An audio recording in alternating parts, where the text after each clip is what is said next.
Bonjour, je suis Hakim La'alam et je vous propose ma chronique du lundi 11 décembre 2023. Elle s'intitule Olivier, les parcours fléchés et garde à vous. C'est une avancée extraordinaire dans le domaine de la presse occidentale, et disons-le tout net, française surtout.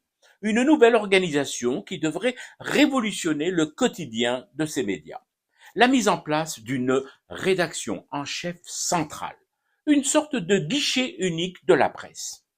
Voilà, tout de suite, et toujours les mêmes, et encore une fois les basanés, mais enfin, pourquoi diable jaillissez-vous ainsi de vos starting blocks en gueulant comme des gorées à la caporalisation, à la censure et à la dictature de l'info?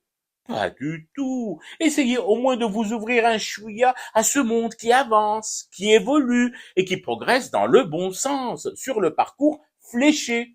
Un rédacteur en chef pour toutes les rédactions, c'est l'idéal pour éviter tout dérapage, toute erreur préjudiciable, tout malentendu, toute zone de flou. Ça éclaircit grandement le champ de transmission d'une information enfin saine. On y voit mieux. On est préservé des trucs inattendus et souvent désagréables, voire traumatisants. On est protégé de certaines vérités pas toujours bonnes à dire et encore moins bonnes à entendre et à voir. Et puis c'est agaçant à la fin. Je vous informe d'une décision énorme de conséquences et vous, au lieu de me demander la seule chose qui compte au fond, qui est ce nouveau Red central, vous me parlez d'éthique et de déontologie. Alors, vous me la posez, cette satanée bonne question? Voilà, alhamdoulilah, vos yeux de bigleux ont enfin capté, vu le parcours fléché.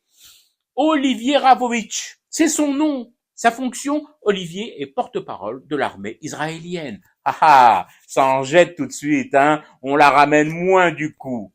Quoi? Quoi, un militaire aux commandes des rédactions? Oui, un militaire pour diriger des civils. En quoi ça vous gêne? Ah bon?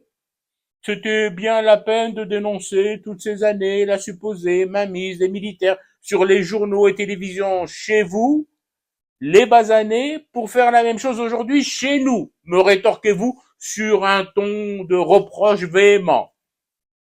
Désolé, ce n'est pas la même chose, ça n'a même rien à voir. Olivier Ravovitch est porte-parole de l'armée israélienne, l'armée de la seule démocratie exemplaire au Proche-Orient, une démocratie éclairée et surtout vachement éclairante depuis l'allumage de bougies l'autre jour dans le palais médiatique du tout Paris qui compte ses sous. Olivier a donc autorité pour diriger les rédactions, pour leur mettre sous le pif les conducteurs, les fameuses feuilles de route que se tracent en temps normal les journalistes à l'issue de leur briefing matinal. D'ailleurs, dans la foulée, maintenant que j'y pense, et toujours au chapitre des bonnes nouvelles, je peux d'ores et déjà vous le confirmer, ces briefings quotidiens vont bientôt être supprimés, sucrés. Bah oui, c'est une mesure de bon sens qui tend à traduire la volonté commune de se mettre en conformité avec les lois de lutte contre la pénibilité au travail, de réduire ainsi les cadences d'enfer dans les rédactions. Le matin, les consoeurs et confrères occidentaux qui arrivent dans leurs médias trouveront dans leur casier la feuille de route, le parcours soigneusement fléché, concocté, mitonné pour eux par ce cher Olivier. Ah, maintenant vous voulez savoir jusqu'où ça ira tout ça. Donnez-moi juste le temps d'aller vérifier dans mon casier pour voir si Olivier y a déjà glissé la bonne réponse à toutes vos mauvaises questions. Je fume du thé et je reste éveillé. Le cauchemar continue.